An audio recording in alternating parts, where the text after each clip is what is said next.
शांति। आज 30 जुलाई 2024 भारत में मंगलवार है। Today is 30th July 2024 and it's Tuesday in Bharat. आज की मुरली का जादुई रहस्य स्वयं को प्रेरणा देने के लिए magical secrets of today's Murli for motivating the self. आज की साकार मुरली पूरी श्रीमद् भगवत गीता के ऊपर है। बाबा ने गीता को 3-4 बार याद किया है। स्वयं निराकार ज्ञान के सागर पतित पावन गीता ज्ञान दाता शिव बाबा बता रहे हैं कि ये गीता का एपिसोड चल रहा है। जैसे टीवी पे महाभारत रामायण का एपिसोड चलता है, ऐसे ये गीता का एपिसोड चल रहा है और सारा सारा मदार बाबा ने कहा गीता के ऊपर है। तो हमको इसके ऊपर चिंतन करना चाहिए। क्यों बाबा कह रहा है कि सारा मदार गीता के ऊपर है? और एक ही भूल है कि देवता को परमात्मा कह दिया है। ये बहुत सेंसिटिव और बहुत इम्पोर्टेंट सब्जेक्ट है, तो हमको इसके बारे में हम देखने वाले हैं। और विशेष आज मुंबई को याद किया। बॉम्बे में जो बॉम्बे वाले जानते हैं, बॉम्बे में गाम देवी सेंटर वाले तो खुश होंगे, क्योंकि आज जिस गीता भवन को बाबा ने याद किया वो एग्जैक्टली गाम देवी मुंबई का जो सेंटर है, जिसे आदरणीय हमारे रमेश भाई और उषा बहन जी निमित्त बनकर चालू किया था, जहां पर स्वयं दादी प्रकाश मणि रुके थे पहले। तो उसके सामने ही ये गीता भवन है, जिसको बाबा ने याद किया है आज की, जहाँ पर मीटिंग होती है और विद्या का अर्थ बताया। आज बहुत सारे डेफिनेशन आए हैं। विद्या का अर्थ बाबा ने बताया है, विद्या अर्थात गीता का ज्ञान। फिर दूसरी व्याख्या आई है, प्राचीन किसको कहेंगे। प्राचीन और अर्वाचीन ऐसे अलग अलग शब्द है। प्राचीन माना पुराना, तो प्राचीन माना बाबा ने कहा सतयुग और त्रेता युग, ये सब व्याख्याएं लिख लेना चाहिए। और बाबा ने कहा बहुत कैटेगरिकली, जो दुनिया समझती है कि शंकर ने तीसरा नेत्र खोला और दुनिया का विनाश हो गया। बाबा के कई बच्चे भी कहते हैं कि शंकर के द्वारा विनाश होता है। आज बाबा ने कहा कि शंकर विनाश नहीं करते हैं। विनाश तो साइंस और घमंडी अपना विनाश करते हैं। तो इसके ऊपर भी हम इसका आध्यात्मिक अर्थ देखने वाले हैं, इसको कैसे यूज कर सकते हैं। एक इम्पॉर्टेंट शब्द, नया शब्द हो सकता है कई लोगों के लिए, पुराने तो जानते हैं। वो शब्द है चटा बेटी। चटा बेटी माया और ईश्वर की होती रहती है। तो ये चटा बेटी के बारे में हम देखने वाले हैं। भगवत गीता के 2 इम्पोर्टेंट श्लोक आए हैं, एक चौथे अध्याय का, दोनों चौथे अध्याय के हैं। सबसे इम्पोर्टेंट जो मुझे लगता है वो है कि कर्म अकर्म विकर्म, क्योंकि पूरा ड्रामा इसके ऊपर है, कर्म अकर्म विकर्म। बाबा ने कहा सतयुग में कर्म अकर्म होते हैं और अभी सभी कर्म विकर्म होते हैं। इसके ऊपर भी मुझे प्रश्न पूछा है किसी ने कि सतयुग में सुकर्म होते हैं या नहीं होते हैं। तो हम इसके ऊपर देखेंगे समय के अनुसार। दूसरा श्लोक आया है, सर्व धर्मों की स्थापना, सत्य धर्म की स्थापना और अनेक धर्म का विनाश। ये इस चौथे अध्याय का 7वां 8वां श्लोक है। बाबा ने कारण बताया कि विश्व में अशांति किस लिए है। तो विश्व में अशांति का कारण बाबा ने कहा है, अनेक मत है, अनेका अनेक धर्म है। तो बाबा इन सभी धर्मों का विनाश करके एक सत धर्म की स्थापना कर रहे हैं। ऐसी दुनिया जहाँ पे कंप्लीट पवित्रता, सुख, शांति, हेल्थ, वेल्थ है, ऐसे आज बाबा ने कहा। तो ये सब शब्द बहुत इम्पोर्टेंट है। मुझे विशेष आज के पूरी मुरली में इम्पोर्टेंट पॉइंट लगे। वैसे तो हर पॉइंट इम्पोर्टेंट होती है, लेकिन विशेष ये थियरी सब है, ज्ञान की बातें हैं, लेकिन हम जो चाहते हैं परिवर्तन, तो जो दुनिया में भी कहते हैं कि सोच, बोल और कर्म समान हो, तो बाबा ने कहा संकल्प और कर्म समान हो, उसी को मास्टर सर्वशक्तिवान कहेंगे। बाबा के कई बच्चे संकल्प श्रेष्ठ करते हैं, लेकिन कर्म संकल्प प्रमाण नहीं होते हैं, तो बाबा ने कहा वो मास्टर सर्वशक्तिवान नहीं है। दूसरी बात बाबा ने कही जो भी इम्पोर्टेंट है कि समय पर शक्ति जो आवश्यक है वो याद आनी चाहिए और वो विजय दिलानी चाहिए। स्थूल और सूक्ष्म, तीसरी बात, सभी शक्तियां कंट्रोल में होनी चाहिए। जिस समय जिस शक्ति की आवश्यकता हो उसे काम में लगा सके, इसी को मास्टर सर्वशक्तिवान कहेंगे। तो ये तीनों बातें मुझे बहुत इंपॉर्टेंट लगी। और बाबा के ज्ञानी तो आत्मा बच्चे अगर क्रोध है तो बाप का नाम बदनाम करते हैं, बाबा ने ये कहा हुआ है। तो ये आज की पूरी मुरली है। हम शुरुआत करेंगे अनेकता के ऊपर।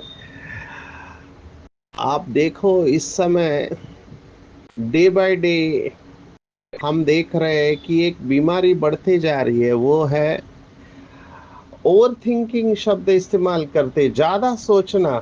समहाउ ये सब स्पिरिचुअल साइंटिस्ट जितने भी विश्व में है, धर्म के नेता, ये सब महसूस कर रहे हैं, बाबा के बच्चे भी महसूस कर रहे हैं कि स्पीड स्पीड बढ़ते जा रही है दुनिया में, हर चीज की स्पीड। आप देखो तो पहले पैदल जाते थे, फिर बैलगाड़ी आई, फिर घोड़ा आया, धीरे धीरे परिवर्तन होते गए, स्पीड बढ़ते गया। घोड़े के बाद में फिर क्या आया? साइकिल है, टू व्हीलर है, मोटर कार है, फिर विमान आए, फिर सुपरसोनिक जेट आ गए, फिर रॉकेट आए। कितना स्पीड बढ़ते गया है, स्पीड बढ़ते जा रहा है, विचारों का स्पीड भी बढ़ते जा रहा है। अभी ये विचारों का स्पीड जितना बढ़ेगा, जितना ज्यादा विचार होंगे, अगर आप उसे कंट्रोल नहीं रख पाएंगे तो वो एक्सीडेंट हो जाएगा। जो पढ़े लिखे बाबा के बच्चे हैं, जो वोरेशियस रीडर हम कहते हैं, जो नई नई किताबें पढ़ते हैं, उन्होंने एक किताब पढ़ी होगी जो बिल गेट्स ने लिखी हुई है, business at the speed of thought. माना संकल्प के स्पीड से बिजनेस कर सकते हैं। एक और कंसेप्ट आजकल आते हैं लोग, उसको कहते हैं पैसिव इनकम के ऊपर अपना जीवन चलना चाहिए, या दूसरा शब्द है अंग्रेजी का फाइनेंशियल फ्रीडम। माना हम मेहनत करके इतना पैसा कमाए कि हमारे बैंक में जो भी पैसे हैं उसके इंटरेस्ट पे हम जहाँ पर भी इन्वेस्ट करते हैं, तो उसके ऊपर हमारी बाकी की जिंदगी आराम से निकल जाए। तो ये सब कंसेप्ट है, ये सब स्पिरिचुअलिटी की आध्यात्मिकता के साथ और बाबा के ज्ञान के साथ फिट बैठते हैं। मैं अनेकता के ऊपर बात कर रहा था कि जितना हमारे अंदर अनेकता होगी, अभी अनेकता और क्रिएटिविटी में फर्क है, नए नए विचारों को जन्म देना। जैसे वो ऑथर होते हैं, राइटर होते हैं, जो गीत लिखते हैं और जो कथाएं लिखते हैं, उनके अंदर भी अनेकता होती है। लेकिन यहाँ पर बाबा जो कह रहा है वो कॉन्फ्लिक्ट है, माना संघर्ष की बात है कि अनेक धर्म हो गए। अभी धर्म की व्याख्या भी हर एक की अलग है। मुझे अभी, मैं आपको क्या बताऊं, बहुत सारे अनुभव है।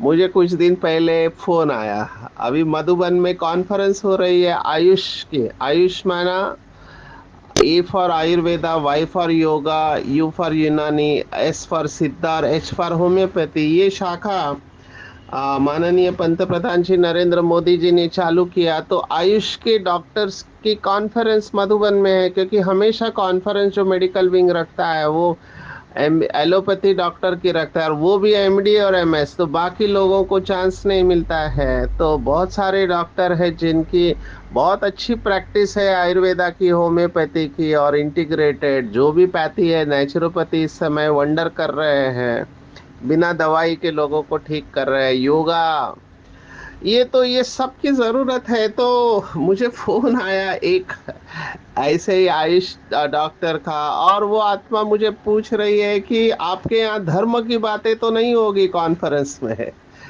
अभी मैं उसको क्या बताऊं। तो मैंने कहा आपको ये प्रश्न क्यों उठाया, क्योंकि मैंने, उन्होंने कहा कि ये संस्था धार्मिक संस्था है। तब मैंने उनको समझाया धर्म और अध्यात्म में फर्क है। Religion is a set of belief. तो उसको थोड़ा रूहानी ज्ञान के बारे में बताया, और फिर उनको बताया कि क्या आपको शांति चाहिए, सभी को शांति चाहिए, प्यार चाहिए, खुशी चाहिए, तो ये जिसमें आता है वो है आध्यात्मिकता। किसी भी धर्म का व्यक्ति हो, उसको शांति चाहिए, सुख चाहिए, प्यार चाहिए, तो वहां पे सुख शांति इसका ज्ञान दिया जाता है, तो उसको स्पिरिचुअलिटी कहते हैं। फिर उन्होंने कहा अच्छा ये कॉन्फ्रेंस है तो वहां पे ड्रेस कोड होगा क्या। तो ये सब प्रश्न हमको पूछते हैं। कहने का भाव है कि लोगों के अंदर अभी ये डर है कि इधर गए तो हमारा क्या क्या छूट जाएगा, इनका धर्म अलग है। जैसे आज मुरली में कहा ना बाबा ने कि ये कोई नया धर्म है ब्रह्मा कुमारी, ऐसे भी कई लोग समझते हैं। तो ये अनेक धर्म जहाँ होते हैं, अनेक विचार होते हैं, वहां पे संघर्ष पैदा होता है। अभी ये क्यों हो रहा है, क्योंकि मनुष्य के अंदर ही डिवाइडेड मत है। एक ही घर में आप देखो चार फिलॉसफी को फॉलो करने वाले हो सकते हैं अगर चार लोग हैं तो ये अनेकता, this is hallmark of Kalyuga. अनेकता इज अ हॉलमार्क, और हर एक धर्म ये बताने की कोशिश करता है कि हमारा भगवान सर्वश्रेष्ठ है। इसके वजह से और प्रॉब्लम है, ये हमारा भगवान और तुम्हारा भगवान, इसी में झगड़ा चल रहा है।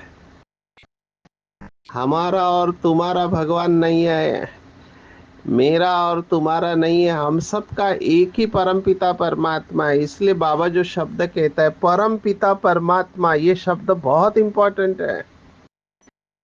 परम पिता परमात्मा से आपका क्या संबंध है, ये जो प्रश्नावली बाबा ने बनाई थी, ये बहुत थॉटफुली क्रिएट की गई है।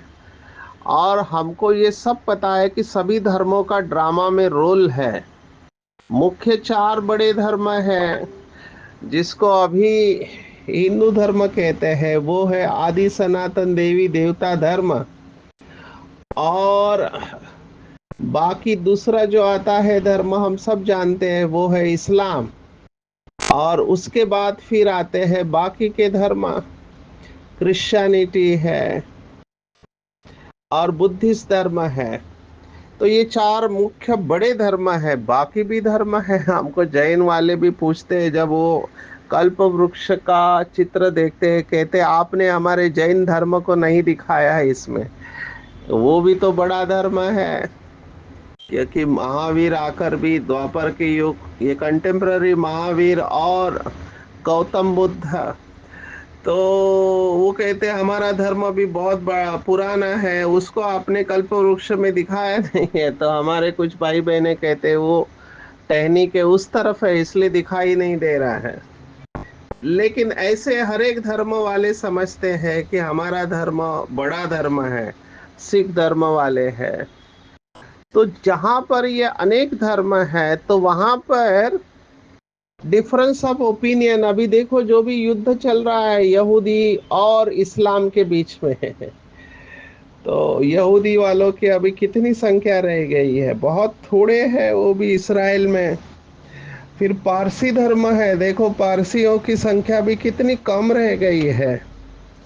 तो ये जितने अनेक धर्म है तो वहां पे डिफरेंस ऑफ ओपिनियन होती है, और हर एक अगर अपने को श्रेष्ठ समझता गया तो फिर बहुत प्रॉब्लम होता है, और एक दूसरे को खत्म करने का सोचते हैं। भारत में तो जो पुराने हिस्ट्री जानते हैं कि भारत में जब हिंदुस्तान पाकिस्तान हुआ, मैं जहां पर भी गया हूं, जिन्होंने भी मुझे कहानी सुनाई है जो रहे हैं हिंदुस्तान पाकिस्तान के वक्त, तो रोंगटे खड़े हो जाते हैं। ऐसे ही वो ट्रेन भरकर डेड बॉडी के साथ आई। तो ये अनेक धर्म है, अभी कितना भी आप कोशिश करो इनके अंदर कॉन्फ्लिक्ट चलता रहेगा। अभी देखो एक कहता है कि मांस खाना चाहिए, उसमें भी किसका मांस खाना चाहिए इसके ऊपर झगड़ा है। कोई सुअर का मांस नहीं खाते हैं, उनको गाय और गाय का मांस चलता है, और किसी को गाय का मांस नहीं चलता है, बाकी मुर्गा मुर्गी और बकरे या बकरी का मांस चलता है। तो अभी ये दोनों कैसे साथ में चल सकते हैं, क्योंकि ओपिनियन ही अलग है दोनों का। और कोई कहता है कि हिंसा नहीं करना चाहिए, अभी अहिंसा की भी आ, अहिंसा की भी अति में कि कोई जीव जंतु को भी हमसे दुख नहीं मिलना चाहिए। अभी जंतु शब्द हमारे इधर जंतु माना मुख में जो छोटे छोटे कीटाणु होते हैं उसको भी बोलते हैं भाई। नॉर्थ में जंतु बोलते हैं तो बड़े जानवरों को बोलते हैं। तो ये भाषा का भी झगड़ा है। भारत में ही मैं भाषा का कितना झगड़ा देखता हूँ।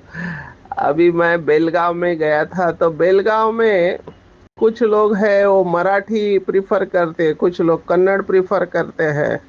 तो वहाँ के टीचर्स बहनों को भी ये प्रश्न रहता है कि पर्चा कौन सी भाषा में बनाए, क्योंकि कन्नड़ वाले कहते कन्नड़ में बनाए, मराठी वाले कहते मराठी में बनाए, और ये झगड़ा चलता रहता है।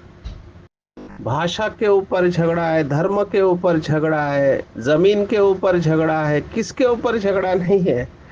तो ये सब झगड़े आप इसको कितना सुलझाने की कोशिश करेंगे, ये डे बाय डे बढ़ने वाला है। और इसके जड़ में है आत्मा के अंदर जो अशांति है, यही इसके जड़ में है।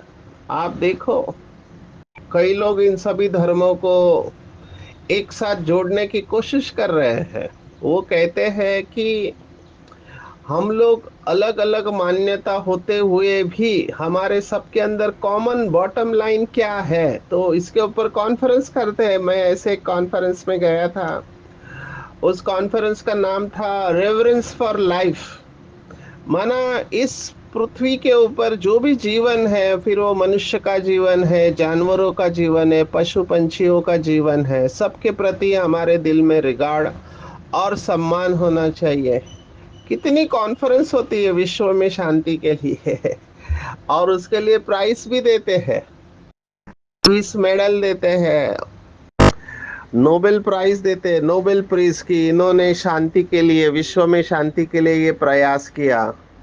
अभी हमको सत्य पता है, कोई कितना भी कोशिश करे ड्रामा को नीचे जाना ही है। जब हमारे पास ये ज्ञान है और हम ये देख भी रहे हैं, ये लोग कितना कोशिश कर रहे हैं कि विश्व में शांति हो, लेकिन day by day drama tough होते जा रहा है। तो विश्व में ये जो अशांति है इसको कौन दूर कर सकता है? ये केवल शिव बाबा ही कर सकता है, और यही भगवत गीता है। भगवत गीता कहती है यदा यदा ही धर्मस्य। तो ये धर्मग्लानि है। देखो धर्मग्लानि तो सिस्टमेटिकली होते गई, लेकिन जगदीश भाई ने अपने किताब में लिखा, ये साम्यवाद जो चालू हुआ, मार्क्स थेरी आई कि भगवान वगैरह कुछ नहीं है ना। चलो सर्वव्यापी में भी तो वो भगवान को मानते ही थे, लेकिन ये जो आए हैं लास्ट में, ये बहुत खतरनाक है, बहुत बड़ा नरसंहार करने के निमित्त हुए। क्योंकि डर ही नहीं है, भगवान वगैरह कुछ नहीं है, हम ही भगवान है, हमारे हाथ में पावर है। तो इतना पतन हो गया, इसी को धर्मग्लानि कहते हैं। और फिर भगवान को आना पड़ता है, और फिर सबको समझाने के बाद भी अगर नहीं समझते हैं तो लास्ट ऑप्शन क्या है? तो लास्ट ऑप्शन ही यही है कि सब अनेक धर्म का विनाश करके एक सत्य धर्म की स्थापना, विनाशाय च दुष्कृताम। तो वो कार्य बाबा कर रहा है, और ये भगवान के सिवा कोई कर ही नहीं सकता है। तो ये प्रिंसिपल पॉइंट है। इसको अभी मैं अपने पुरुषार्थ के साथ कैसे लूं? तो मुझे अपने अंदर देखना है कि मेरे अंदर अनेक मत है, कि अनेक मत माना कॉन्फ्लिक्ट्स, संघर्ष। मेरे अंदर एक धर्म की स्थापना होनी चाहिए सबसे पहले, तभी मैं बाहर एक सत्य धर्म की स्थापना कर पाऊंगा। अभी इसके ऊपर भी बहुत सूक्ष्मता में सोचना है। कॉन्फ्लिक्ट्स किसके अंदर होते हैं? जैसे आपका विवेक होता है, वो आपको कहता है राइट क्या है, रॉन्ग क्या है। और अगर व्यक्ति अपने विवेक का खून करके रॉन्ग को ही राइट समझने लगता है, या रॉन्ग कर्म करता है, तो वो शुरुआत में कॉन्फ्लिक्ट होता है, शुरुआत में दिल खाता है, लेकिन धीरे धीरे दिल खाना बंद हो जाता है। Adolf Hitler, he was very intelligent. वो बार बार कहने लगा कि ये आपके दुश्मन है, ये आपके दुश्मन है। तो उसके ऊपर साइकोलॉजी का एक प्रिंसिपल था। क्या प्रिंसिपल था? कि अगर आप झूठ को बार बार रिपीट करके दोहराते हो, तो कुछ समय के बाद वो सच लगने लगता है। ऐसे ही जो पाप कर्म करने वाले हैं, बार बार वो करने लगते हैं, तो वो भूल ही जाते हैं कि सच कर्म क्या है, उनके लिए वो नॉर्मल हो जाता है। तो मेरे पास कोई आता है, कहता है मेरे अंदर ये संघर्ष चलता रहता है, दिल खाता है, मैं उनको कॉन्ग्रेचुलेशन करता हूँ, वो तो शॉक हो जाते, कहते हमारे अंदर कॉन्फ्लिक्ट चल रहा है और आप संघर्ष कॉन्ग्रेचुलेट क्यों कर रहे हैं? मैंने कहा अच्छी बात है, अभी तक आपने अपने विवेक का खून नहीं किया है, ये आपका विवेक है, सत सत विवेक, आपका कॉन्शियस आपको याद दिला रहा है, तो अभी मार्जिन है। क्योंकि जिन्होंने अपने विवेक का खून कर दिया है, उनको फर्क नहीं पड़ता है, वो बोलते जो होगा देखा जाएगा। उनके अंदर ये थॉट ही नहीं है, न गिल्ट फीलिंग है। तो ये गिल्ट फीलिंग आना भी एक प्रकार से अच्छा है, क्योंकि आपका कॉन्शियस आपको गिल्ट दिला रहा है, माना एक वैल्यू सिस्टम अभी तक पड़ी हुई है अंदर, जो आपको अच्छे रास्ते पर शक्ति नहीं है लेकिन जाने के लिए बोल रही है, लेकिन हो नहीं रहा है। यही आज का वरदान है। बाबा ने कहा संकल्प तो बहुत श्रेष्ठ करते हैं। कई भी के मेरे पास ये आके कहते हैं कि बाबा इतना ऊंचा ज्ञान देता है, इतना श्रेष्ठ, कि संकल्प में भी अपवित्रता नहीं हो, स्वप्न भी अपवित्र नहीं होने चाहिए। वो कहते हैं हमारे बस की बात नहीं है ये, हम बहुत कोशिश करते हैं लेकिन संकल्प में प्यूरिटी नहीं आती है, या स्वप्न भी पवित्र नहीं रहते हैं। तो क्या हम इस ज्ञान के लायक है? ऐसा थॉट उनके अंदर आ रहा है, आप सोचो। तो मैं उनको यही कहता हूँ कि हमारे पास कोई बीमार व्यक्ति आता है जिसकी बहुत एडवांस स्टेज की बीमारी है, हम लोग कभी हार नहीं मानते हैं, न मानना चाहिए, क्योंकि हमने मिरेकल्स देखे हुए हैं। कितने ऐसे लोग इस समय दुनिया में हैं जो कठिन बीमारी से बाहर होके ठीक हो गए। तो ये वैसे ही है, ये आत्मा की बीमारी, हमको निराश नहीं होना चाहिए। भगवान का वायदा याद रखना चाहिए कि पापियों में से भी पापी हो, तुमने बहुत पाप कर्म किए जो दिल खाता है, मेरे शरण में आओ, सच्चे दिल पर साहब राजी। जितना हो सके बाबा को याद करना है, फिर धीरे धीरे ये बोझा कम होते जाएगा। यही भगवत गीता है। माना प्रैक्टिकल धारणा की बातें हैं। दूसरी बात जो आज के मुरली में, दुख हरता सुख करता। अभी जब बाबा कहता है कि मैं किसी को सुख नहीं देता हूं, तो सुख करता कैसे हुआ? तो ये भी एक कैच है कि बाबा आज की मुरली में बाबा ने कहा कि मनुष्य किसी के दुख दूर नहीं कर सकते। ये बात बिल्कुल ठीक है, लेकिन भगवान भी डायरेक्टली नहीं करता है, वो केवल रास्ता बताता है कि ये इस पर चलना आपको है, और वो हिम्मत दिलाता है। हिम्मत रखना भी हमको है, तो हिम्मत रखेंगे चाहे कितना भी हमको बंधन हो, कितने भी पेपर हो हमारे सामने, बीमारी हो, शरीर का पेपर हो, संबंधों का पेपर हो, प्रकृति का कोई भी पेपर हो, हिम्मत रखना है कि सर्वशक्तिवान मेरे साथ है। मेरी बीमारी बड़ी बड़ी भले बड़ी है, पुरानी बीमारी है, लेकिन मैं हिम्मत रख के बाबा को साथ रख के एक बल एक भरोसा चलूंगा, बाबा के बताए हुए रास्ते पर चलूंगा, तो धीरे धीरे मेरा बंधन छूटता जाएगा। तो ये रहेगा शुरुआत में। सभी के कर्म पिछले जन्म के बहुत टफ होते हैं। मुझे कई लोग कहते हैं कि सचिन भाई आप पिछले जन्म में हमको लेके जाओ। मैं कहता हूँ ना, आप किसी के पास जाओ इसके लिए, ना कुछ करो, स्वदर्शन चक्र घुमाओ। उनको लगता है पिछले जन्म में बहुत सारी बातें उनको हम निकाल देंगे तो हमारे प्रॉब्लम सॉल्व हो जाएंगे।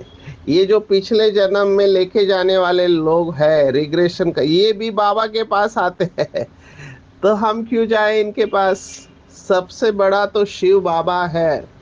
हम अपने आप को अपने ही संकल्पों से पिछले जन्मों में लेके जाए, और सदर्शन चक्र माना क्या? श्रेष्ठ संस्कारों को जागृत करना, इमर्ज करना। सतयुग त्रेता युग की मैं महान आत्मा हूँ, मैं ब्राह्मण कुल भूषण हूँ, पवित्र कुल की देव आत्मा हूँ। यही तो है पिछले जन्म में जाना। पिछले जन्म में जाके जैसे ही आपके श्रेष्ठ संस्कार जागृत हो जाएंगे, ये सब अपने आप समाप्त हो जाएंगे। तो इसमें अपने टाइम वेस्ट नहीं करना है, ऐसे मुझे लगता है। फिर भी कई लोग जाते हैं, तो ये उनका चॉइस है। बाबा ने आज कहा स्त्रियों का दुख देवताएं भी दूर नहीं कर सकते, श्री कृष्ण तो देवता है। तो ये भी बात है कि कैसे परमात्मा को हम प्रूव कर सकते हैं। सतयुग में कर्म सुकर्म क्यों नहीं होते हैं?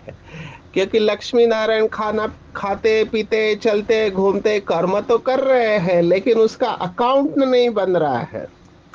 क्योंकि अभी उन्होंने जमा किया है, उसके ऊपर उनका वो जो पैसिव इनकम हुआ है, जो संगम योग पे किया है, उसी के ऊपर उनका लाइफ चल रहा है। इसके ऊपर चिंतन करेंगे कि क्यों सतयुग में कर्म करते हुए भी वो सुकर्म नहीं होता है। ना विकर्म की तो बात ही नहीं है। अभी हम देखेंगे कि ये जो बाबा ने वरदान में कहा है, ये क्यों नहीं हो रहा है। समय पर जो शक्ति आवश्यक है वो याद क्यों नहीं आती है, और याद आने के बाद उसको काम में लगाने के बाद वो विजय क्यों नहीं दिलाती है। ये बहुत इंपॉर्टेंट बात मुझे लगता है। ये हमारे आदतों को, संस्कारों को परिवर्तन कर सकती है। मैं इसके लिए बाबा का एक प्रिंसिपल आपको याद दिला दूं। बाबा ने कहा था रिवाइज एंड रियलाइज। ये बहुत पावरफुल वाक्य है, रिवाइज एंड रियलाइज। तो जितना जितना हम बाबा के संकल्पों को रिवाइज करेंगे, रियलाइज करेंगे, माना महसूस करेंगे, फील करेंगे, उतना उतना हमारे अंदर शक्ति आते जाएगी। अभी आदत क्या लगी है, मैं बहुत माताओं को जब काउंसलिंग करता हूँ, कहता है वो दुख की बातें ही रिवाइज करते रहते। पति ने क्या कहा, रिश्तेदारों ने क्या कहा, क्योंकि वो दे आर हेल्पलेस, क्योंकि वो जुड़ी रहना चाहती है परिवार के साथ। तो परिवार से ही दुख मिलता है।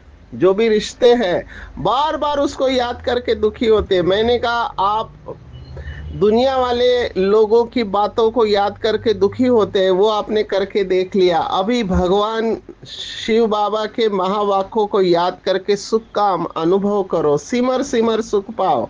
तो बाबा के महावाक्यों को रिवाइज करके कि स्वयं सर्वशक्तिवान मेरे साथ है, मैं मास्टर सर्वशक्तिवान हूँ, कल्प कल्प की विजयी रतन हूँ, सफलता मेरा ईश्वरीय जन्म सिद्ध अधिकार है, ये परिस्थिति में मेरी विजय निश्चित है। ये अगर आप बार बार रिवाइज करेंगे, फुल दृढ़ता के साथ में, तो आपकी विजय निश्चित है। इसी को मास्टर सर्वशक्तिवान कहेंगे।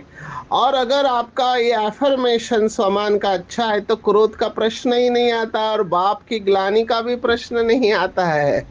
तो आज की पूरी मुरली में आप अगर टेक होम मुझे कहोगे तो मैं इसी बात को लेना चाहूंगा कि मैं आत्मा मास्टर सर्वशक्तिवान हूँ। सर्व शक्तियां मेरा जन्म सिद्ध अधिकार है। मैं कल्प कल्प की विजयी रतन हूँ, चाहे कैसी भी परिस्थिति हो, संस्कारों का वार हो, संबंधों का पेपर, प्रकृति का पेपर, मैंने कल्प कल्प अनगिनत बार विजय प्राप्त किए है। मैं ब्राह्मण कुल भूषण आत्मा हूँ, सर्वश्रेष्ठ देवता कुल की आत्मा हूँ, और मैं भी बाप समान मास्टर सुख करता दुख हरता हूँ। अच्छा, ओम शांति।